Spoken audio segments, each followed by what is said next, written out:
y'all. Harmonize. The podcast. Yes. With Nina and Kenya.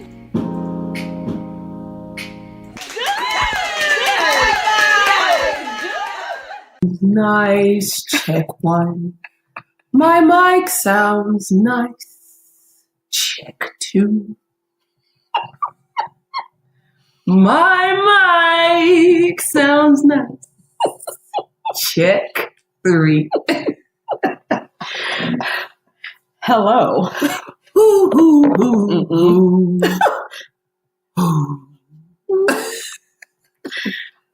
We're a little more subdued this week. I'm doing this tearfully. I won't be yelling at you all today. Yes, turn your mics up. I mean, turn your thingy things. I would have to sing that song too one day. The Muppet song that I love so much. Which one? You want to diamond ring? I give it to you. You want a thingy thing? I give it to you. Hey, I give you anything you want. Oh my gosh. Oh my goodness. Uh-huh.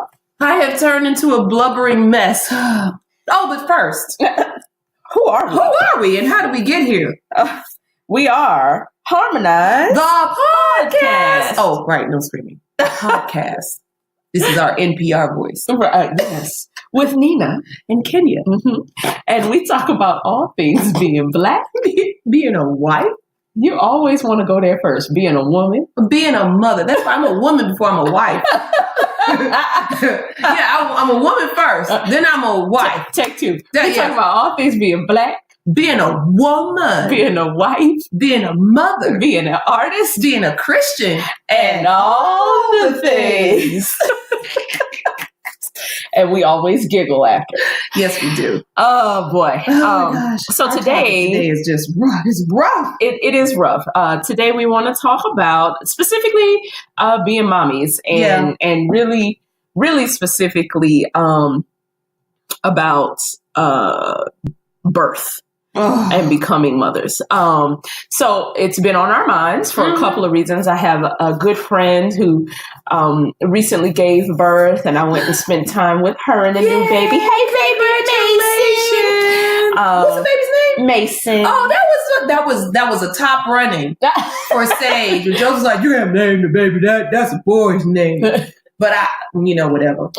I don't know if you have a little boy or a little girl, but she has a little boy. Oh, okay. I guess it is a boy's name. Yeah, a little chocolate drop. So I went and spent time with her and the baby and gave her some breastfeeding support. Yes, child, that is important. And then it was National Taking Me Back Breastfeeding Week. Then it was like international. You gotta watch out for your baby. No, you're silly. You silly. They can stay alive. You are something like that. Silly. I cannot even in layman's terms deal with you right now. Cannot even. No, it was like International Motherhood Week or something like that. I missed it, of course. Girl, I was cooking dinner. It's fine. And cleaning up after people. It's so fine. While choreographing. Maybe it was International. Girl, they got so many international everything days. They done just made up a day for everything. Child, who doing that? Hallmark. They just making up stuff now. You got to buy a card. They want you to buy a real card. And flowers. Right. But anyway, it was something about motherhood. And I tend to follow like all of those movements and all that kind of stuff. So it was on my mind. And then Serena Williams recently opened up and was very transparent about her birth experience. Yes. And I'm doing the show again. I'm doing Your Mama. Right. In which I tell the story of the births of the first 3 of my kids. And it's close to Mother's Day. Yes, and it's close to it is close to Mother's Day. It is close to Mother's Day. So it's all of that. So all of this mother stuff is coming up. You've been dreaming about mother. I absolutely have. Mother figures. Absolutely. Yeah. I had a very vivid dream about Yemaya or a Yemaya figure a couple weeks ago. So it's just in the atmosphere. Yeah. So, and I've been revising the script. It's spring. And it's spring. Yeah. So it's been on my mind because it wasn't really until this revision of the script as I've been, and I think it's because it's enough distance and because, Nalaya is almost 10. Yeah. This is the first time that I have ever said out loud to anyone, I almost died. Yeah.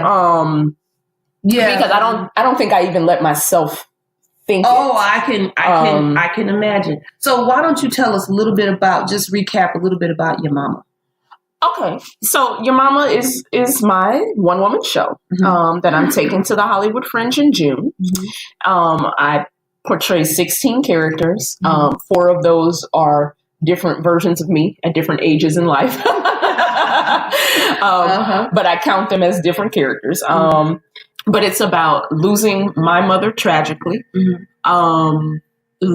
gaining a stepmother, and then becoming a mother.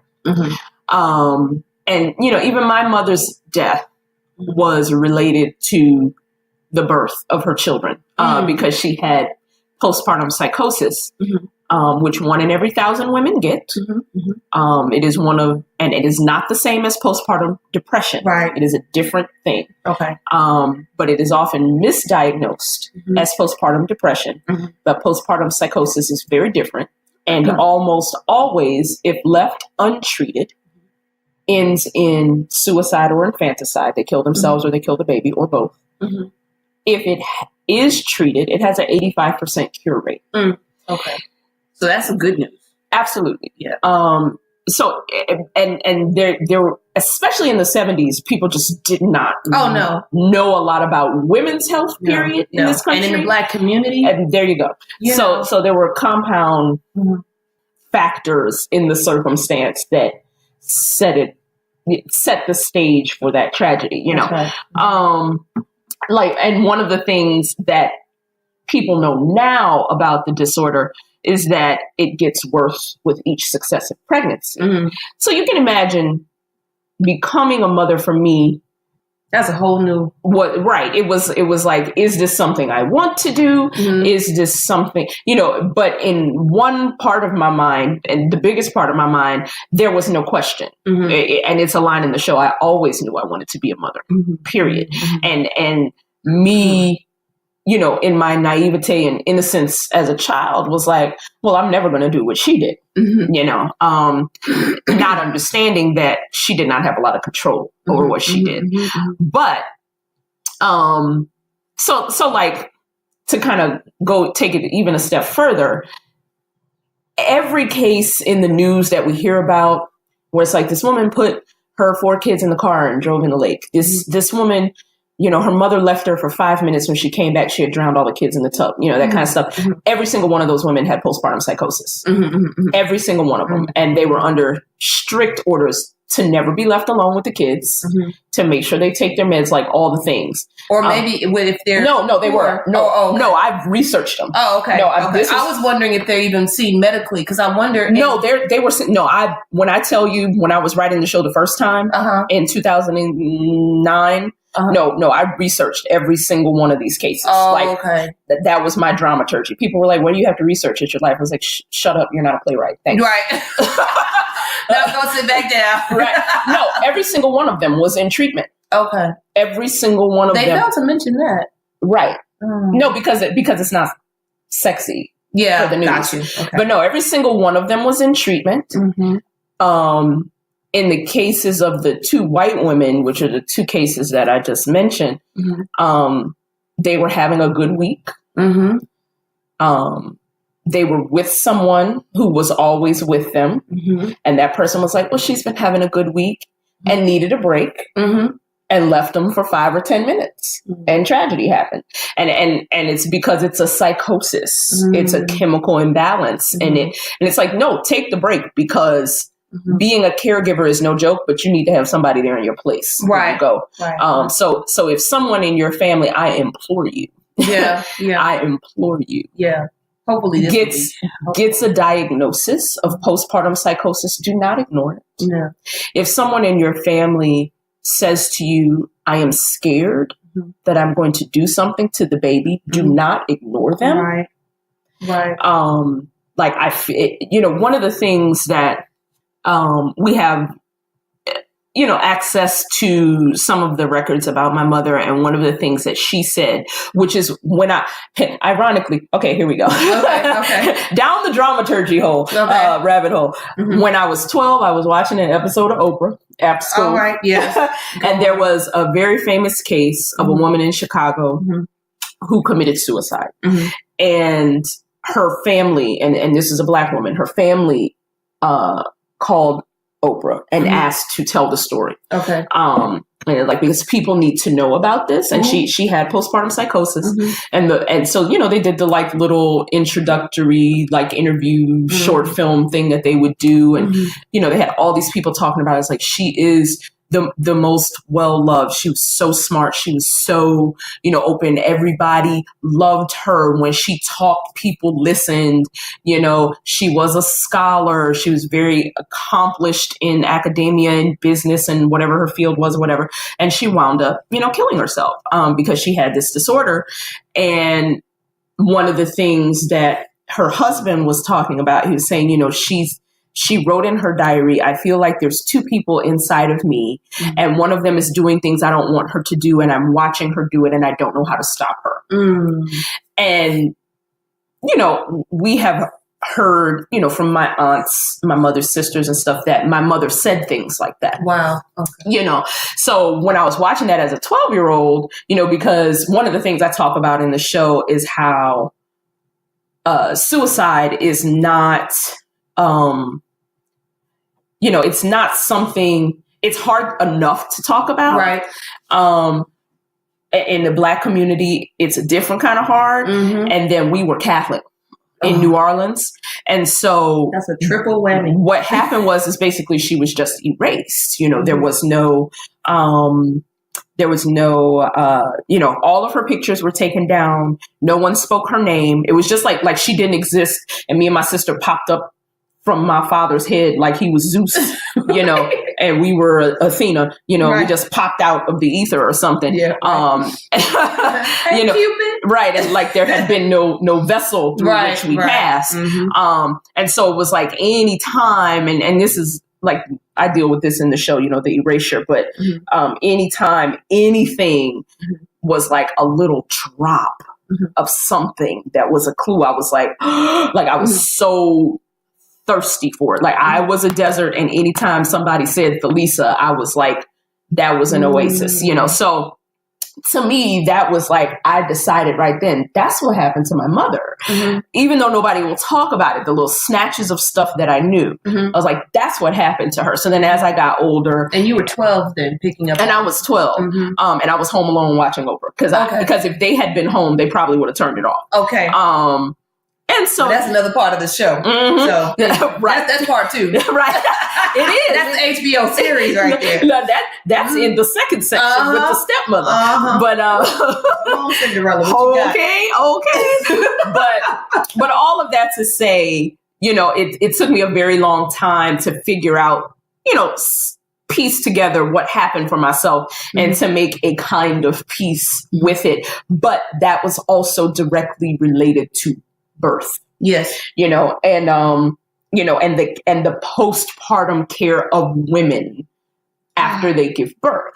So the idea, so in a sense too, when we had our third child, for me, I had accomplished something that my mother did not. I had these 2 milestones, when my son, my second child, my oldest son, hit 10 months, I was ha, I'm still here. Right. Because my sister was somewhere between 6 and 8 months when my mother died. Okay. So I was ha, I'm still here. I did it. Right. Then when we had the third child, I was ha. Gotcha, one better. I'm still here. Then she was I want to have 15 more. No, I'm just kidding. No. The last 2 were, people laugh at me when I say this. The last two were complete and total surprises. Yeah. I understand that because I have two. Right. And those two were complete. Not in the sense that I was absent in the making of them. There was great joy and fun. Oh, yes, okay? As always. But let me tell you something. But birth control pills and antibiotics neutralize each other. Well, that's not quite what happens. Well, that's what happens. That's what happened for y'all. Oh, yes. That was the one time. That's what happened for Kenya. No, I think my husband is just extra fertile. Yeah. With super soldier. Yes. But I have that kind too. But also the bass in the voice. If you talk to our husbands, you could get pregnant. I would run. Oh God. Run. Well, there's a couple things. Okay, I realized he absolutely adores my pregnant body. Yeah. And I was like, that's why you keep knocking me up. I think I've said that on the show before. Right. But also, to take it spiritual and metaphysical, his father died after his third sibling was born. So there were 4 kids. So he had to have a 5th. Like we both had cycles to break. Yes. So that's another topic. That's another day. Right. Yes. But all of those things factor, they're part of the show, Your Mama, but all of those things factor into why I was not willing. Well, a couple things. One, I didn't realize that I almost died. You know what I mean? Yeah. Oh, yes. When I gave birth to my third daughter, basically what happened is I almost bled out. But I was not in any pain. I was not in any pain, which everybody was just like, all the nurses were tiptoeing around me. They were like, she's in shock. I was like, I'm not in shock. They were like, do you want some morphine? I was like, no, why y'all trying to give me drugs? I'm fine. I wasn't in pain either. I just felt like I was fading away. Yeah. Well, yeah, because we've been talking about me for 17 minutes. So let's talk about you a little bit. Okay. Well, if you want to, are you ready? Do you want to? Yeah. Okay. Well, I want you to finish your thought though. Okay. Well, that was basically it. When my third child was born, I almost bled out, and I didn't realize how bad it was. And two things happened. 3 things happened. So I was bleeding, and yes, there is bleeding after you give birth. Yes. There is a expected and normal amount. So the first thing that happened was my doctor came, saw which nurse was on the unit with me, and immediately changed my nurses because she knew that nurse was racist, and she knew that nurse thought that I was a child. Okay, right. She's like, oh, she thinks because my doctor dealt with, she's one of those doctors that she's like, give me the teen mothers. I want them. Right.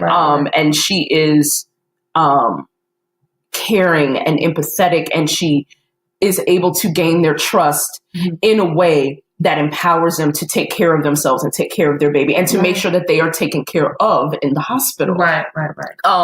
So she knew that the woman thought that I was a teen mother. Right. So, and that she was racist. So she was like, oh no, she can't be your nurse. So she immediately changed my nurses. So that was the first thing. The second thing, she got called into 3 emergency deliveries directly after mine. Oh, wow. So one came in, and 2 of them were teen mothers. One came in, and she was going early. So they were trying to, stop her labor. Okay. Then another, and I think they did successfully stop her labor, if I remember right. Another one came in. They couldn't stop her labor. They did have to deliver. She's healthy. The baby's healthy, but she was also premature. And then a third one came in, and there were complications.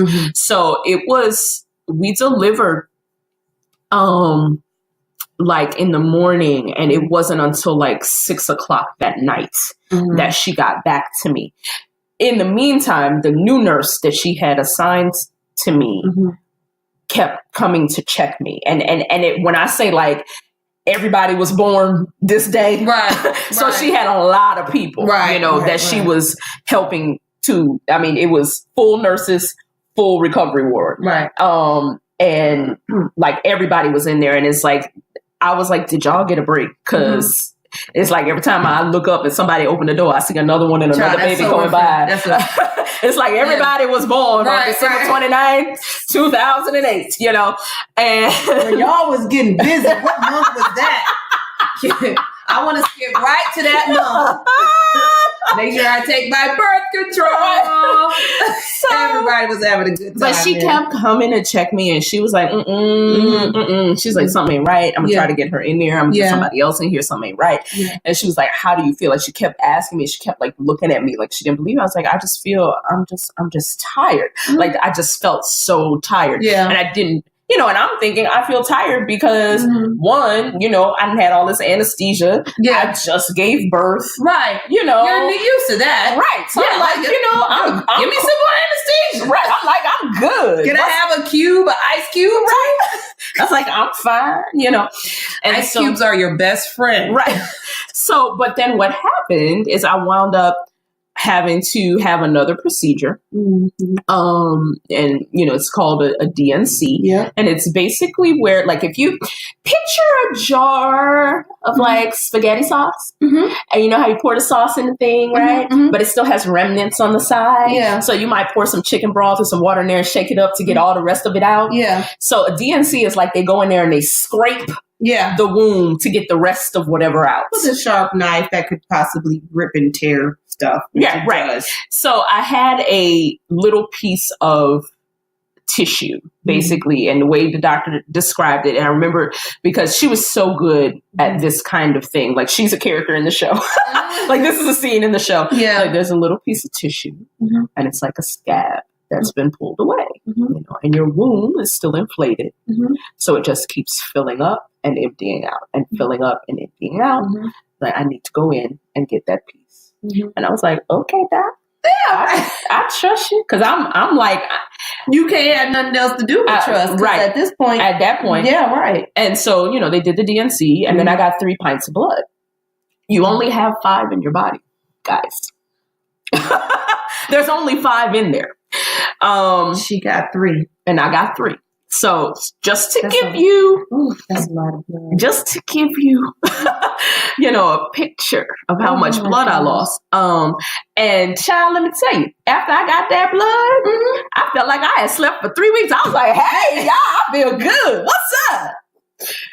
Right, it's like it did nothing ever happened, right. You know. And then I guess I'm one in every 1,000 women that did not. The Lord said, the good Lord. That come on, let's go back to the book. Said that the baby done had enough. Yeah. Oh. And I didn't have any pain because apparently, because when I say these nurses were tiptoeing around me, and they were like, "Are you okay? Yeah. Are you sure? Yeah. Right. Do you need some more? Right. We can put it in an IV drip for you. And you can just press the button." Oh my God! For me to fade away and just say, "No, go away."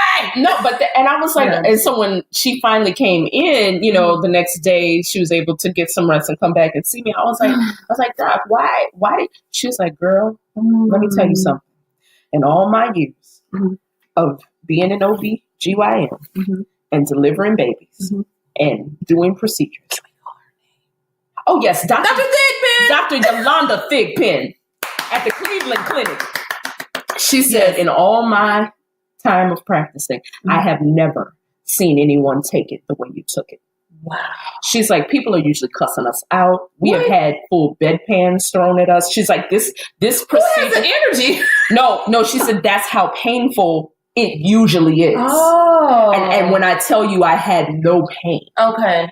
Like it is experiences like these that let me know there is a God. Oh, absolutely. Okay? But you know, that's why I believe that was a divine intervention. Right. She has had enough. Right. Let her not have pain after this. Right. Because they were like, girl, do you want something? We'll give it to you. And, you know, usually, and this has been proven now, that it is actually being taught in medical school that Black women have a higher threshold for pain, so they refuse to give you pain meds when you ask for them. So the fact that they were offering me morphine, a narcotic, tells you how painful this usually is. Right.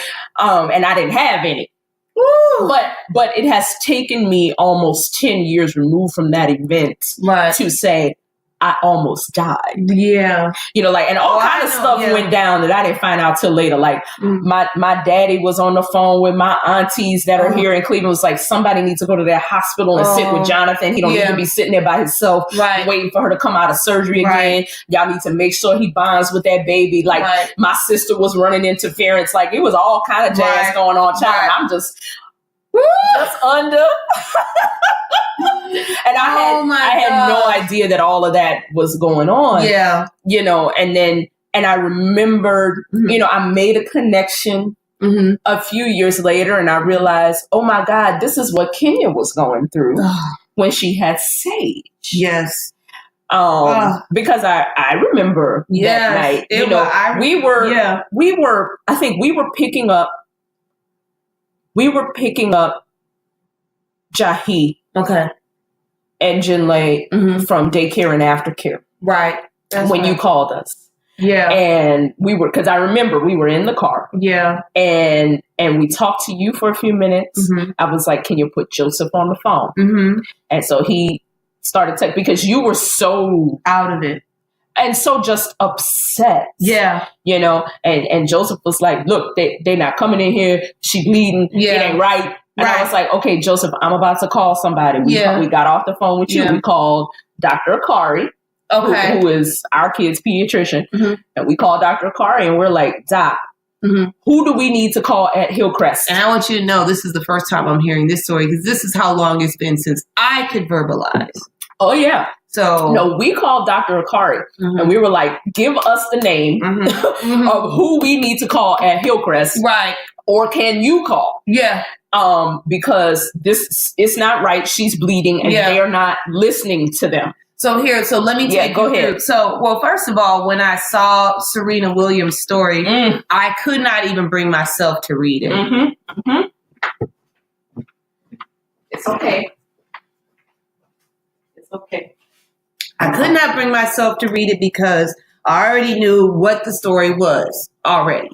And to tell you the truth, it had been 2 years before I even verbalized what happened. And I don't know if it's for, you know, when you become a mother, once you get to the point where you can move and breathe and be alive, you're just so happy, you're just ready to go forward or what. I like to think that's what the case was for me, but you know, it is what it is, or it was what it was. But when I was pregnant with Sage, I had some infections. I had a very good doctor at the time, but at the time I had lost my job at one of the places that I shall not name that I've mentioned on this show so many times. Unfairly, of course, but I lost my job there. We were in the middle of a housing crisis thing. I didn't have insurance because no one picked me up because I was a pre-condition. I had a precondition, which was pregnancy. Okay. Do you hear that? Do y'all hear that? I have some friends I was still working. I was teaching ballet on the West Side. If you all know the makeup of Cleveland. Say that again. I was teaching ballet. And how pregnant were you? It was time for me to deliver. Right. And I think that was when we did Cinderella's. Yes, that's Cinderella's of the world. And she choreographed Russian boot dances, African dance. Yes. And I did Banicula at the Playhouse. Like I was still full on all working. I was still working, no insurance. I was still very worried. You know, I bothered to mention to my friends on the West Side, if you know Cleveland's history, at the time, Cleveland was broken up by East Side and West Side, still is kind of. And on the East Side, you have mostly your liberals live on the East Side. And in the West Side, most of your right wings live there. Well, it depends on which part of the West Side. Well, at this time, I mean, it wasn't until the Obama administration that people start to like kind of come together a little bit. Whether you like them or hate them, that was the deal. Yeah. So for me to go to the West Side and teach, that was like teach ballet, and I'm Black and I'm an East Sider. That's a big deal. Yeah. So the lady who had me teach at her studio, who I highly, highly respect, who happens to be a West Sider. You know, she also is a nurse, and her husband is a anesthesiologist. Mm-hmm. He's a traditional West Sider. That's all I'm going to say. But for whatever reason, we all were cordial and remained good friends. Mm-hmm. They're an important part of all of this because as I was traveling to the West Side, she and I still remained good friends. She wanted, she had her own child. She wanted to know about, she just wanted to know my health and everything. Mm-hmm. And there were times when she would look at me like, you need to go to the doctor. Something is not right. You need to go to the doctor. Mm-hmm. So come to find out, I had some type of infections. And the doctor said, when you're ready to deliver, make sure you go ahead and the first time you feel something, go ahead and let them go in with you early because I don't want these infections lingering. Mm-hmm. She's a wonderful doctor, Black doctor named Dr. Diane White. Mm-hmm. Wonderful, wonderful, wonderful.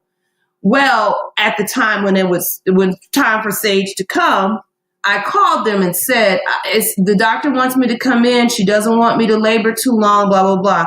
Oh, no, give it a couple of more days. Well, at the time there was a flu happening. Joseph got the flu test so bad he couldn't even peel himself off the floor. So I went ahead. I tried to wait a little bit more, but I also had the flu. Mm-hmm.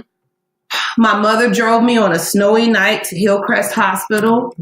They wanted to make me wait. And I have to tell you, I felt completely powerless because I didn't have insurance. And in the middle of that, I felt physically vulnerable because I didn't have my strength.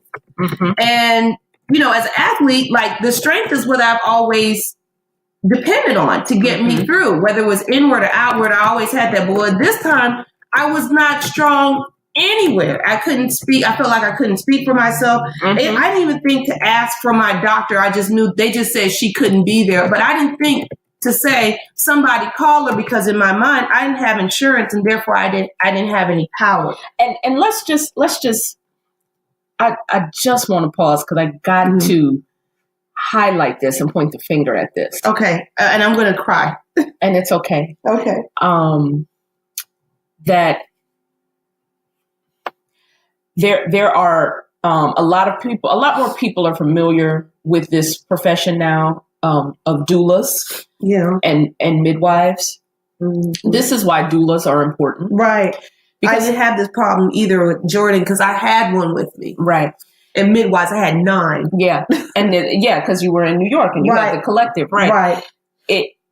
There is no reason why when you are bringing life into this world, you should be thinking about anything except resting and bringing that life into the world. Right. And the fact that so many women everywhere, and particularly women of color and particularly Black women, have to think about advocating for themselves when they are in hard labor. Right. When they are the weakest. Right. And worrying about how they're going to be treated and what people are going to say and what treatment they're going to get or not get because they're Black, because they have insurance or their insurance or whatever. All of that. And all you should be thinking about and concentrating on and focusing on is bringing that life into the world. Right. That's it. And so that I felt was robbed from me. Mm-hmm. So I go, I finally make it to the hospital. Mm-hmm. Joseph couldn't be there. He was so sick. Mm-hmm. My mom was there for me at the time of delivery. They said everything was okay, but I remember the nurse saying, okay, look down and say hello to your baby girl. So I looked down and I said hello. Hey, Sage. And then they whisked her away. And then I didn't. I was, it's like time was ticking. So I was like, what's going on? Nobody was saying anything. I was like, what? Is she okay? Nobody's saying anything.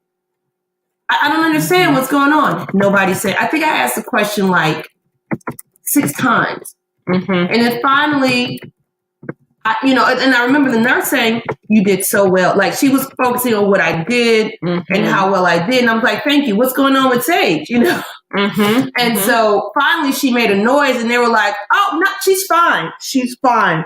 They're like, don't worry. We're going to just check her out for these infections that the doctor told me not to labor too long because she was afraid those infections would come in. And sure enough, that's what happened. It wasn't as severe, but that is what happened.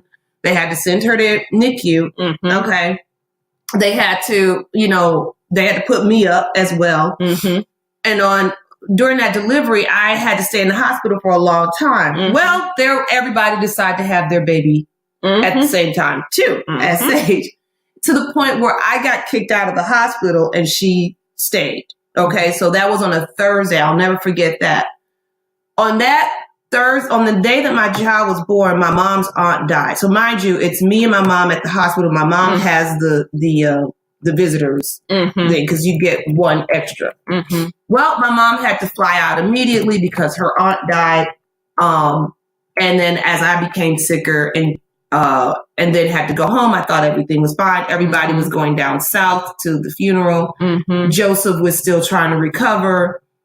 Dad had concerts, blah, blah, blah. Mm-hmm. And I was alone. I was supposed to go and pick her up. I had a neighbor also who I was trying to get her, but my neighbor had cancer. Mm-hmm. So it was bad all the way around. Yeah. So I went to try and go pick her up on a Thursday. And before I got out of that bed, I tell you, I bled so much. Mm-hmm. And I was like, this is not right. Every time I felt blood coming through, there was a clot. There was a clot. There was a clot. There was a clot. There was a clot. Yeah. And it was so bad that I was afraid I would pass out before emergency. And mind you, in the back of my mind, I didn't know if I should really call because I didn't have insurance. Mm-hmm. Mm-hmm. So I waited a long time to call because I was like, well, maybe this isn't what I think it is. Maybe it's I should just call. So I called, Richmond Heights Fire Department was wonderful. Mm-hmm. They got me IV'd and they waited with me in a hallway for as long as they could. Mm-hmm. And then they had to leave. Mm-hmm. And I sat in that hallway, no cell phone, nothing. And this was the day I was supposed to pick up Sage. Mm-hmm. So I sat in that hallway and I bled from 1:00 p.m. to 9:00 p.m. Mm-hmm. Joseph finally was able to come by, I think about 6:00 or something like that. He came, he was still sick. He tried to go up and see Sage. They had an Amber Alert on him because he didn't have that band. Mm-hmm. So, and if I remember right, they were about to call Child Protective Services. That's right, because they thought I abandoned her because I told the emergency room, please tell them the mother is down here. Nobody did it. Mm-hmm. Nobody did it. And the funny part of this story, there is a funny part. Mm-hmm. I actually had my prom date Lord show Jesus. up while I was so upset. He shows up. He's like, girl, what you doing in here? I was like, oh, Lord, I didn't know I'd be so happy to see you. I was like, excuse the blood. Oh, baby.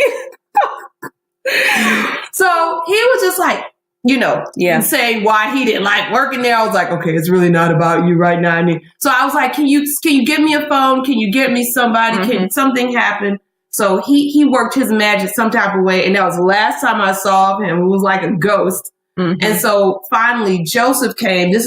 We're about, I don't even know what time this is. I know at some point I was able to call you. Mm-hmm. I was able to call my friend on the west side. Yeah, you called me, and then Joseph got on the phone with me. Yes. And then we got off, and then he gave me back to you, and then you called Joanne. That's right. Yep. That's right. Called Joanne, and she kind of coached me through everything. And her husband, who's an anesthesiologist who knows the hospitals very well, was in the background screaming, oh my God, they're going to kill that poor girl. I told you when you get sick, you shouldn't get sick on the weekends. And she's African American.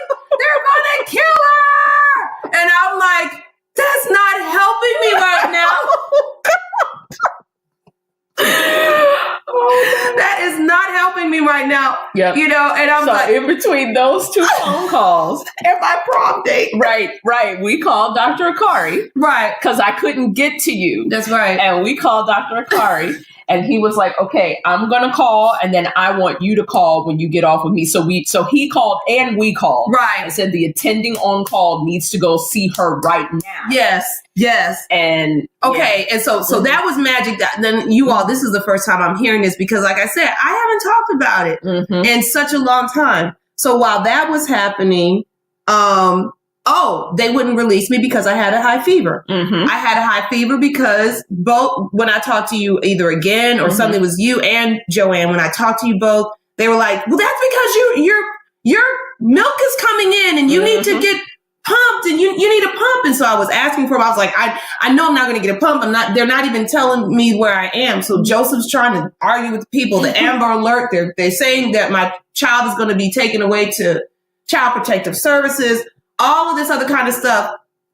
But a miracle happened. A few miracles. While Nina was working that miracle, Joanne was working another miracle. Joseph was trying to be the messenger in all of this. The lactation consultant came down for a visit. And she said, oh, how are you doing? And I was like, terrible. This is why it pays to be cheery. We had me in the lactation, because I'm goofy and I'm always joking around, had like a wonderfully great time while she was showing me what to do with the machine and stuff again. And I was like, it's not like I forgot, but I enjoy your company. So please stay with me and show me how to work this wonderful machine. So anyway, she remembered our fun conversation. She came down. She was like, I remember you. How are you doing? And she was the one who was able to help to get the milk out of my system so that my fever could come down, so I could take the milk to baby Sage, so that she can then say, oh no, she's downstairs. She's been in the emergency room. So she was the one who kind of helped a lot of things along, in addition to what else was going on. Now, go ahead. I know, I'm so sorry. No, you're fine. So now, at least that's taken care of. Joseph is still sick, guys. He's still sick.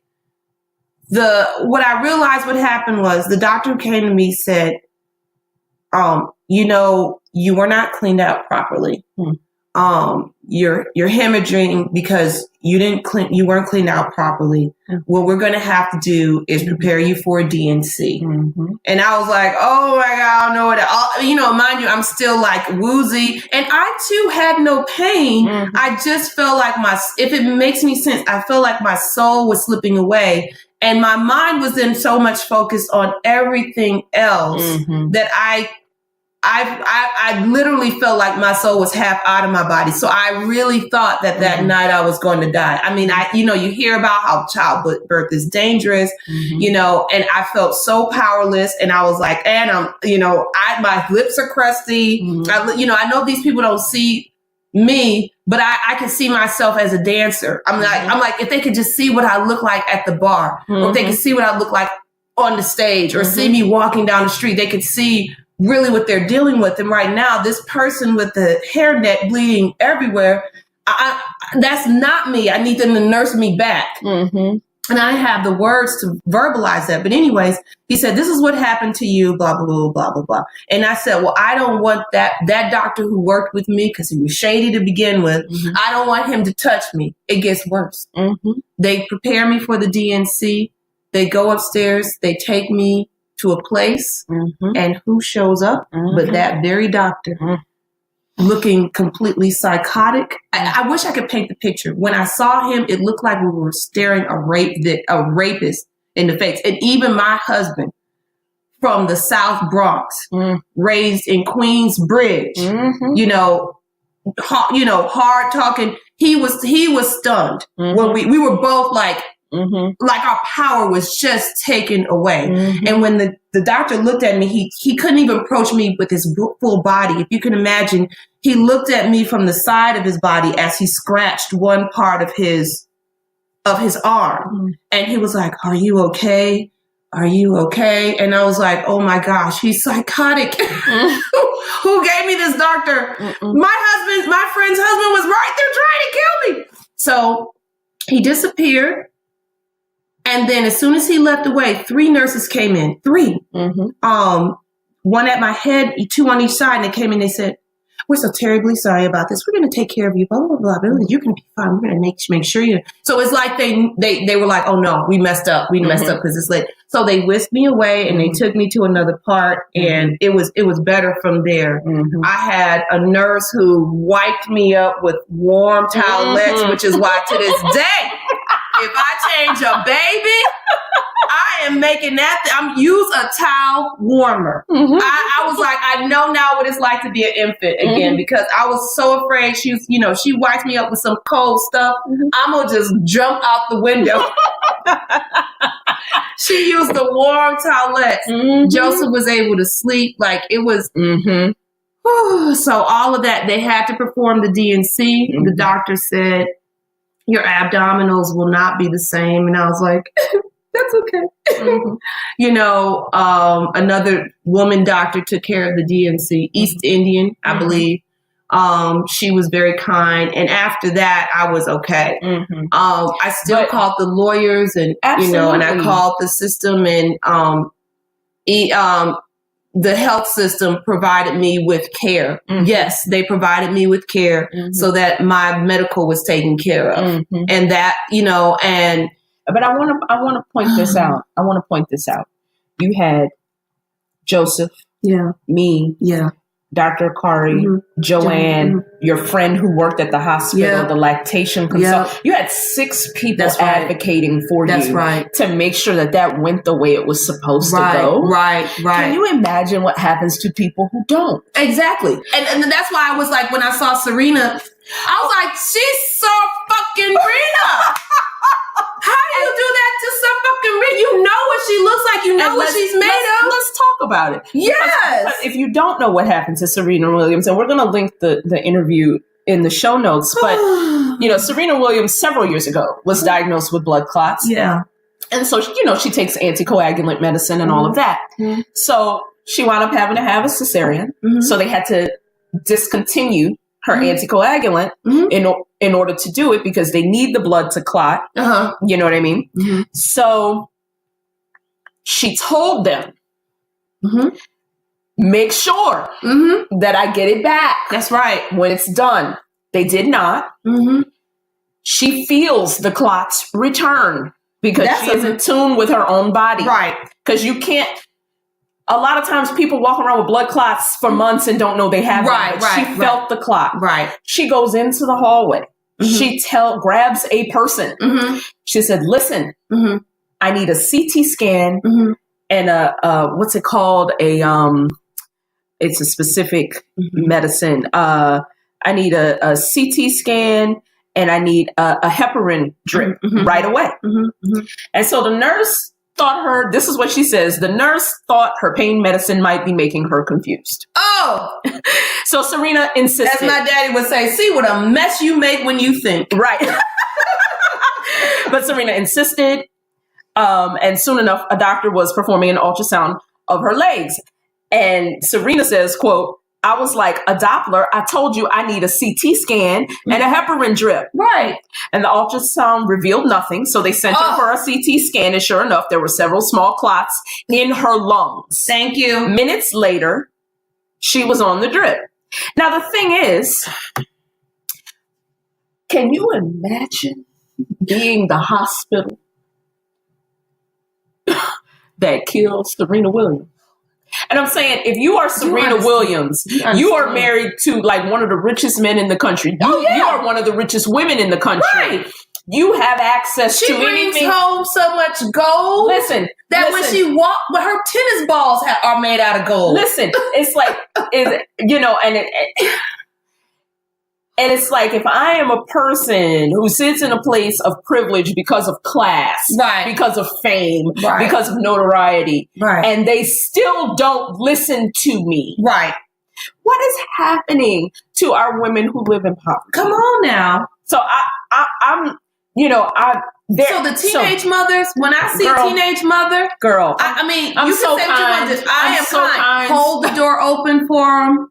Hold the door open for them. They didn't make the baby by themselves. Come through with the facts. Yeah. And here's the thing. All of that to say, because there's been a lot of Serena came out with her, and not that it was ignored before that. It is not. There are people who work daily for reproductive justice in this country. That's right. And there are several things that fall under that umbrella, and postpartum care is one of them. Specifically here in Cleveland, there is a wonderful organization that has been getting a lot of attention recently called Birthing Beautiful. Wow. I'm going to put their website in the show notes. Absolutely. birthingbeautiful.org. They specifically are they're a collective of women who are specifically working with Black women and women of color. Yeah. But there are other organizations, but I would say if you can get a doula, get one. Yeah. If there is someone in your life that you know who is pregnant, get a doula. It doesn't matter if you're poor or if you're rich, get a doula. Because Kenya, you said this earlier, that there are two things that bring us all to the same level of commonality, and that's birth and death. Yes, child. Yes. And if we're all there, and it is such a vulnerable state to be in for a woman, right? And all you should have to worry about is bringing that life into it. I was very fortunate. My sister is a doula, and with the birth of my last baby, she was able to be here not just after, but that whole last week and the week after. So I had her and my husband and you and everybody else. But to have her there, not just as my sister and my family member, but as somebody who does this work, right? To be able to say, does she have XYZ? Yeah. Have you gotten this? Right. Has this happened for the baby? Can you bring the baby to her father? Right. All these kinds of things. All these things to his father. All these kinds of things. Because you need an ally and an advocate when you feel that way, and it's not always a guarantee that the medical professionals who are quote unquote caring for you are going to be that person. Right. That's right. Right. Because sometimes that person may have gone on break, and in comes Nellie, neurotic nurse. We don't know what kind of day she's had. We don't even know why she's in the nursing. We don't know how to, and the doctors, we don't know, what are they in the field for? Did they survive all those classes just to become nutty as well and not caring? Or, are they desensitized? They're humans. They have lives too. Yeah. And you don't know what you're going to get. Yeah. And, I don't know. I don't know. But all of those factors come into play, and childbirth is not for wimps. It is. And it's a miracle making, but, and it should be honored at every second, because you are dealing with a force of nature that you don't have, there's some control, there's some things to ease and you do what you do, but really it's something that's way bigger than you. So, you need help. You need your village. You absolutely do. And, one of the things that, now both of my parents are gone, but one of the things that my father said to me that made the biggest impression on me when I was younger is part of being an adult is knowing when to ask for help. Yeah. And child, I love help. I know. I'm like, can you help me with this? Help is a blessed thing. Get some help. I need help. Help. I need somebody. Help. Not just anybody. Help. Lord. I need someone. Help. This is Kenya's operetta. The Beatles. Right. But don't be like me. Yeah. Don't wait until you have 5 children to let that really sink in. Or be like me. And I don't know what I was. I don't know what happened. I think what it was is I worry so much by nature. And at this point, if I could offer any advice and you're going through any type of transition where you may not have insurance or those kinds of things, if I could just say, let all of that go, it really will work itself out. But remember that you are strong and you have rights and you can ask. But, if you need help for someone to come and be with you, certainly ask for it. Ask for it from the hospital. Mhm. You know, tell them I feel vulnerable. I need, you can always ask, And I just wanted to say this too. Now, I went to, for the last 3 babies. Mm-hmm. For the first baby, Mm-hmm. I was at Metro Health. Okay. And that situation was also strange because I was still in grad school. So I had doctors in West Virginia and I had doctors in Cleveland. Okay. So, and I actually didn't have a doctor in Cleveland. I had a nurse practitioner midwife. Okay. But she was also pregnant. Oh, so cool. So she had her baby before I had mine. So I did not know the people who delivered my baby. Okay. Right. And the people on the first shift, because they switched shifts on us with Jinlay. The people on the first shift, I did not like. Oh, okay. And Jinlay was like, I don't like them neither. And did not come. Now, when we got to the second shift, for those of you who are in the reproductive justice community and all about being a hippie and a doula and all that, those kind of things, you will have heard of Ina May Garden. Okay. Who is this, she's like the guru of, all things giving birth and all of that. And you'll see her books and she has this like silver white hair that she wears in this like long ponytail, like Crystal Gale length ponytail. Remember that? Right. So anyway, the midwife who wound up delivering Jinlay looked like her. Oh, so in the play, I named her Ina May. Okay. But so that whole situation was just a little bit.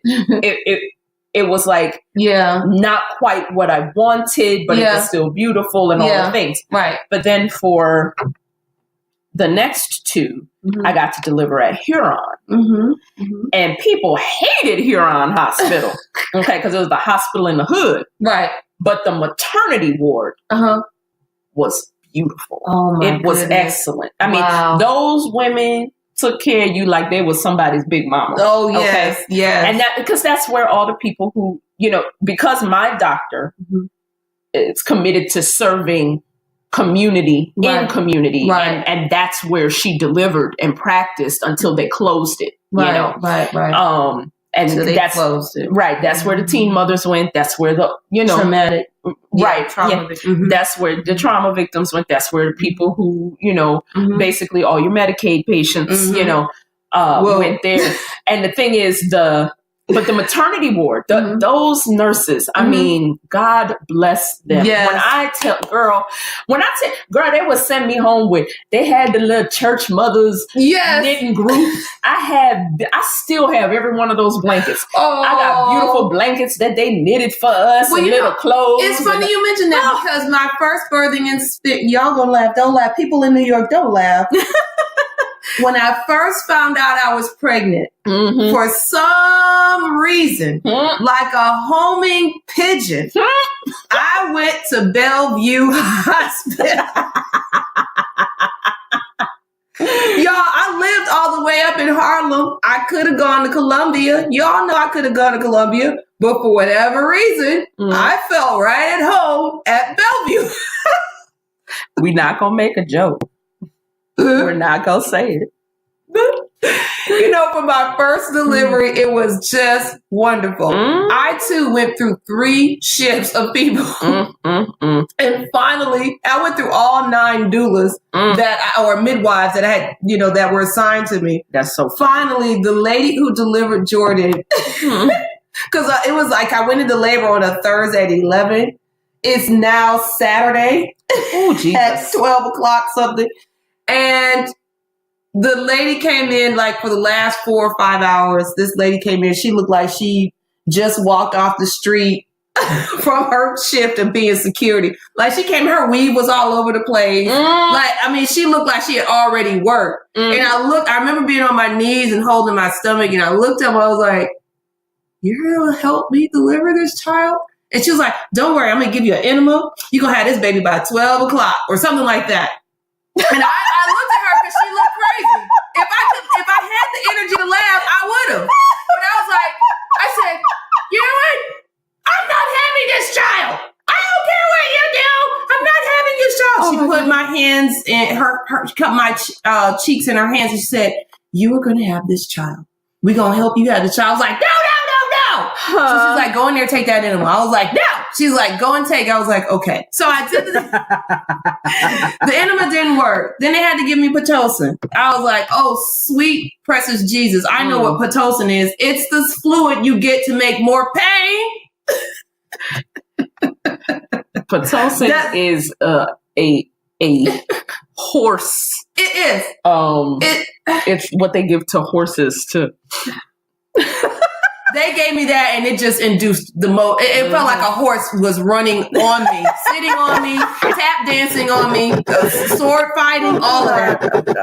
Oh, God. So we finally get there, and she did all that she could do. She did, and then finally, I was screaming so much till I had nothing more to scream. Mm-hmm. I had no fluid in my eyes. I had no more tears to cry. There was nothing else. All I could do was blink.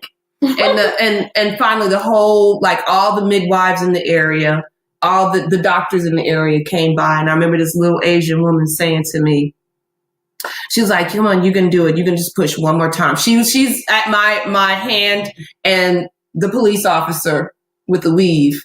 That was her second shift. Oh, yeah. She was at the other end.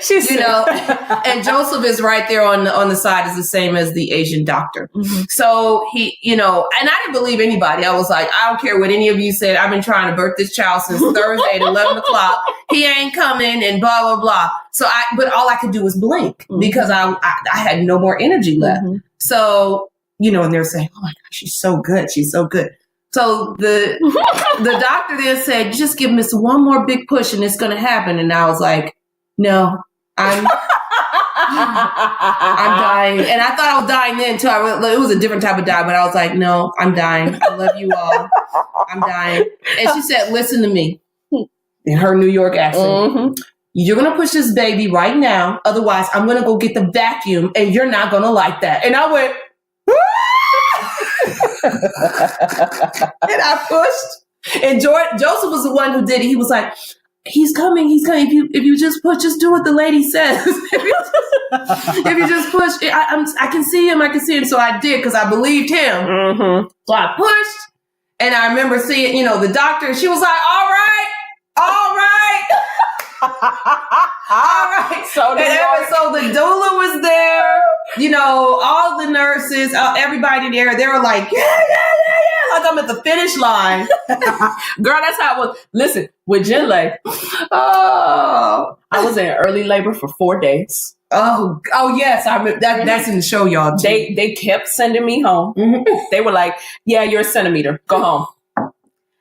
When I tell you, I walked the mall so many times. I walked so many stairs. I did so many squats. I'm so tired of walking. I got back to the hospital at the end of the next day. They're like, "You're a centimeter and a half." Oh, no. They were like, "Don't eat like too much. Eat light, la la la, because it's going to happen." Yeah. On the last day, I was so tired. I said, "You know what?"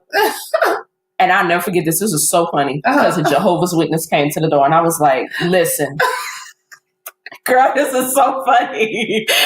She came to the door. Girl, I was making some pancakes and sausage.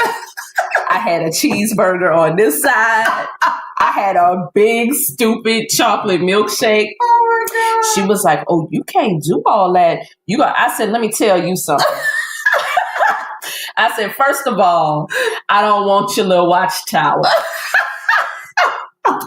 Second of all, I done listened to all y'all old people for 4 days, and this baby ain't here yet. So you know what I'm about to do? I'm about to eat all this food, and I'm going to lay down on my fat ass." Best advice. Right. About 5 o'clock that morning, because this is about 11 o'clock in the morning.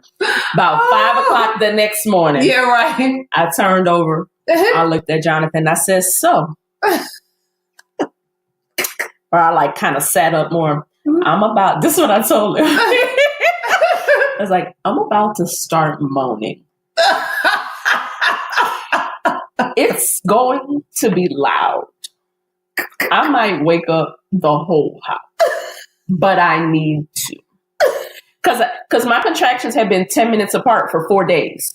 Oh, God. They went up to 2. They came back down to 10. They never stopped. You know that's worse. I have been having contractions every 10 minutes. Oh my God. That's 4 days. Yeah, I feel you. That was my Thursday to Friday. That was my first. 4 days. 4 days. So I go to moaning. I'm just a moaning. Yeah. He's like, okay, babe, all right, because he's tired. Yeah, right. Because he been taking me back. Right, he's like, all right, here we go. He rubbing the back with the tennis balls. He's doing all the things. Girl, my mother-in-law come in the room and she look at me. Mind you, she's got 5 kids. Okay. She look at me in the face. And this is my first kid, so I don't know no better. She's like, yeah, you're in labor now. I have never wanted to punch somebody in the throat harder. I was like, well, girl, you knew that 4 days ago. Right, why didn't you say something? If I had enough strength in my arm to form a fist, you'd have got punched right now. So I was like, so let's go. She was like, we gonna wait a little while. Oh, because you dilate slowly. So, girl, this started at 5, around about 8:30. Mm-hmm. Mind you, water still has not broken. Oh Lord. I know. We're on day 5. Yeah. Water still has not broken. Yeah, right. So she said, okay, we'll go now. When I tell you, it felt like, and I know she didn't, but it felt like she found the bumpiest road and the longest way to get there. I was like, what is wrong with you? Why can't you drive smoothly? Every gravel, because remember, we drove from Harlem to Bellevue. Right. That's, girl. I was like, what is wrong with people? I hate everyone and everything. Girl, then we get there. They meet us at the door. And of course, everybody's like, oh, she's having a baby. Girl, no, it was bad. I had the ignorant black folks. Oh, no. So they were like, so they're filling out the stuff. Jonathan's filling out the stuff. Mm-hmm. And, at that point, I'm 24. Yeah, right. So I look 16. Okay. Oh, that's even worse. Right. So they're like, blah, blah, blah. They're asking the stuff. He's telling them. And they're like, well, just fill it out. Just tell us. So saying stuff. And so she's like, marital status. I'm like, married. You married? Oh, no. I was like, yes, bitch. Sometimes people do that. Like, she was so offended that we were married.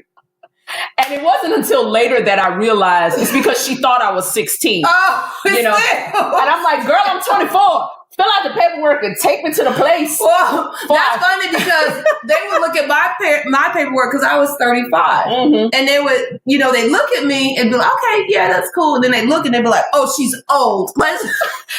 She's considered, because at that time that was risky. Girl, that's the other thing.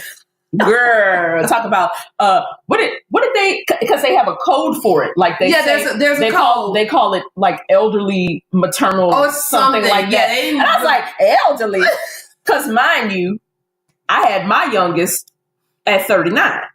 Okay, got 38, 38, right, right. So same here, same. Right, that was Sage. 38, right. 39. It's like, maternal age is advanced, right?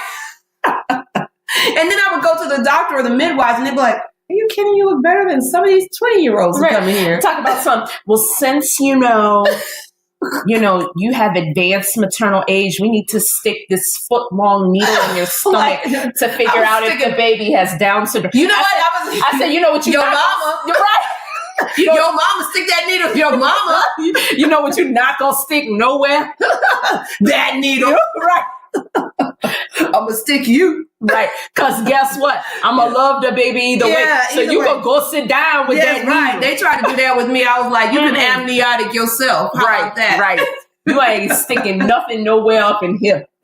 Long ass needle. Right. Big sparkle at the end of the day. Look, and everybody that I know that has had that procedure delivered early. Yeah. So I was like, no, you're not about to disrupt nothing up in here. Right. That's crazy. Oh my gosh. How did we get there? I don't know. We talk about birth and babies. We don't know nothing about birth and no baby. I don't know baby. Words all together. Oh my gosh. Okay. We hope that our stories have been helpful and enlightening. Yes. They have taken us down another trip to memory lane. Yes. But you know what? As an artist, I'm going back now. I'm going back. Mm-hmm. It helped me to understand process. Absolutely. So much. I often wondered, before I had children, I had all of these big goals and dreams and things like that. And I would literally sit on my ass and not really understand how and when to get, how to do this and what to do that. And then it wasn't until the pregnancy that I was reminded that, okay, the first part of this process, it doesn't feel good, but there's a certain type of joy. If you just stick with it, even though you're out of control of it sometimes, beautiful things can happen, and when I do something, I always refer to pregnancy and everything that happens around it, so that the product can be birthed through. And so I have a really good understanding about it. But yeah, it was so much stuff that was happening that was so spiritual. And you always wanted to have children. I never. I was that commercial. That commercial. I swear that commercial followed me. That commercial. I'm never getting married. So I was like, I'm never getting married. Kenya used to have me laughing so much. She'd be like, "Girl, don't do it to yourself. Don't do it. Don't do it to yourself. Miss Woods, you got kids? Don't do it. Don't do it to yourself. It's a hard life." Oh my gosh. But yeah, I was like, I'm never getting married. I go out to New York, first person I meet. They ain't been there 3 weeks. Who do I met? Joseph. All right, I'm gonna get married. But I ain't having no kids. What happens? I have Jordan. I ain't moving out. I'm gonna stay right here in this city. Move to Cleveland. I ain't living in no suburbs. I want to live in a city. I'm a city dweller. Move to Richmond Heights. I ain't having no more kids. Here comes Sage. So funny. I was like, I'm not going to make any more plans because apparently that's not working out for me. And I do kind of like this. So yes, it is, yeah. Yeah. All of that. All of those things. Tell us your story. Yeah. Email us at harmonizenk@gmail.com, or you can hit us up on our Facebook page, Harmonize Pod, Nina and Kenya. We would love to connect with you all. Yes, where are new mothers? Where are the new mothers? Yes. I know you need a lot of guidance and a lot of and although having a baby changes everything, and it's extremely joyful. But, when you're a new mother, everything from pregnancy to being a new mother or a mother of a, recent mother, should I say, it's still, it's very hard. It's very hard to keep the smile on the face and stay joyful and keep your eye on the prize, so to speak. But and it's okay to admit that it's hard, because it is. Yeah, this is not a commercial, everybody. This is not, it's not the Gerber baby. No, where they're all, commercial. Where you sing your child to sleep. Yeah, I tried that. That did not work. Jordan was like, play it again, Mom. Go to sleep, my baby, my baby. He'd go to sleep, not stop. I was like, aren't you supposed to go to sleep? I have my best singing voice. I have take 6 in the background with the lullaby. I have all these lullabies from all over the world, and your ass still won't go to sleep. Go to sleep! And I think on that note, we're done. Everybody go lay down, take a nap. Good night. We will see y'all next time. Yes. I can't even see it. Hootie hoo.